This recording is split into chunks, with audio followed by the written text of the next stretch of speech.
C'est dans cette rue commerçante de Louvain-la-Neuve que Rita, Wendy et Valérie ont constaté l'étrange manège de mendiants accompagnés de petits chiens. Des animaux visiblement drogués et qui sont utilisés pour apitoyer les passants. Aujourd'hui, elles luttent pour mettre un terme à ce qu'elles estiment être un trafic qui s'est étendu à plusieurs villes du pays.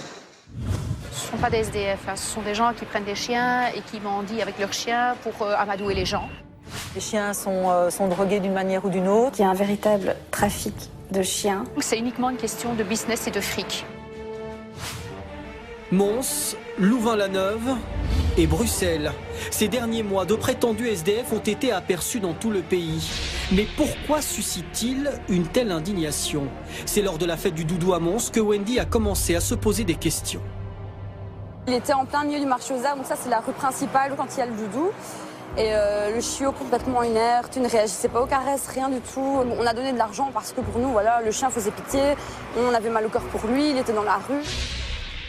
Suite à cet épisode, Wendy se renseigne sur Internet et fait une étrange découverte.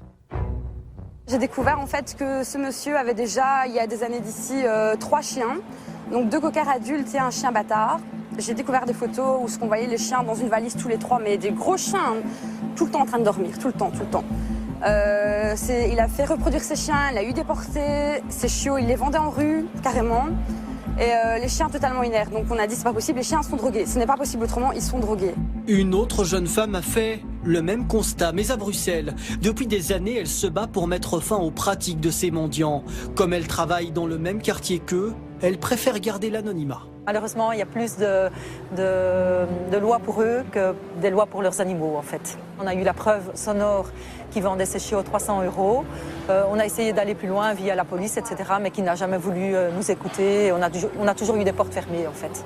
Wendy a repris le flambeau en créant un groupe sur un réseau social. Depuis lors, les témoignages se multiplient.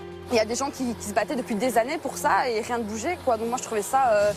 Je me dis, mais comment c'est possible? Honnêtement, comment c'est possible? J'imaginais pas tout ça. C'est pas un cas isolé. Il est parfois à Mons, il est parfois à Louvain-la-Neuve, il est à Bruxelles. Là, pour l'instant, il y en a un, je pense que c'est Port de Namur, à Bruxelles aussi. Ils sont plusieurs. Et si on saisit un chien, un chiot, si on arrive à le saisir, le lendemain, il en aura un autre. Des pratiques qui menacent le bien-être animal, mais qui font aussi du tort aux véritables sans-abri. Je trouve ça dégueulasse parce qu'à cause d'eux, nous, on est pénalisés aussi. Et on ne reçoit plus la même aide qu'avant, quoi. Et vous voyez souvent ce type de faux sans-abri qui viennent avec des petits chiots? Oui, ils sont là-bas dans la rue, c'est comme ceux qui ont des bébés dans la gare et tout. C'est les mêmes personnes, quoi. L'été dernier, la mobilisation a été telle qu'une association de défense des animaux a déposé plainte auprès du service d'inspection vétérinaire. Malheureusement, l'issue du dossier a été dramatique. Donc l'animal a été confisqué. Comme ils ont constaté l'absence du passeport et que le propriétaire a déclaré que son chien venait de Pologne, le dossier a été confié à l'AFSCA. Et ce qui est regrettable dans cette situation, c'est que l'AFSCA s'est précipité dans sa décision et a fait euthanasier le chien sous prétexte que celui-ci pouvait être porteur de la rage. Du côté du service public de Wallonie, on affirme ne pas avoir eu le choix. Je peux comprendre que certaines personnes soient déçues et s'indignent du fait que le chien a été, euthanasié suite à une décision de l'AFSCA. Mais comme je vous l'ai dit, on ne rigole pas avec la rage. Et quand il y a une suspicion de rage, il faut malheureusement prendre des décisions qui ne sont pas toujours faciles. Une fin tragique pour ce chiot que Wendy et des milliers d'internautes avaient à cœur de sauver. Pour savoir si d'autres animaux l'ont déjà remplacé, notre équipe part à la recherche des fameux mendiants. Nous en rencontrons un dont le chien est étrangement bien calme. Il y a des rumeurs comme quoi les chiens seraient endormis ou... Je sais pas si c'est faux. Qu'est-ce que c'est? Ici, contrôle docteur vétérinaire. Ok, donc ils sont en bonne santé. Oui, c'est bonne santé. Pourquoi dans cette arrangé? Donnez drogue, donnez-moi photo, je m'ai donné d'or. Ok, donc là il est juste fatigué, c'est pour ça? Juste fatigué.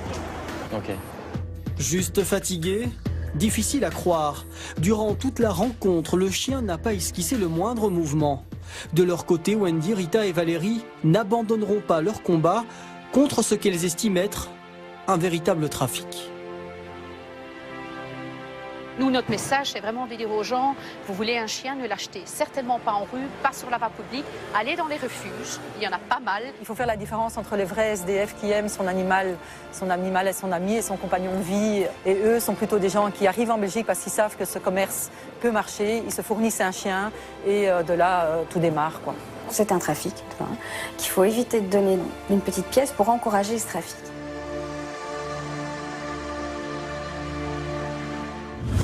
C'est sur cette information que nous refermons cette émission. N'hésitez pas, si vous le souhaitez, vous aussi, à contacter la rédaction d'Images à l'appui. Je vous souhaite de passer une excellente soirée, très belle semaine. Au revoir.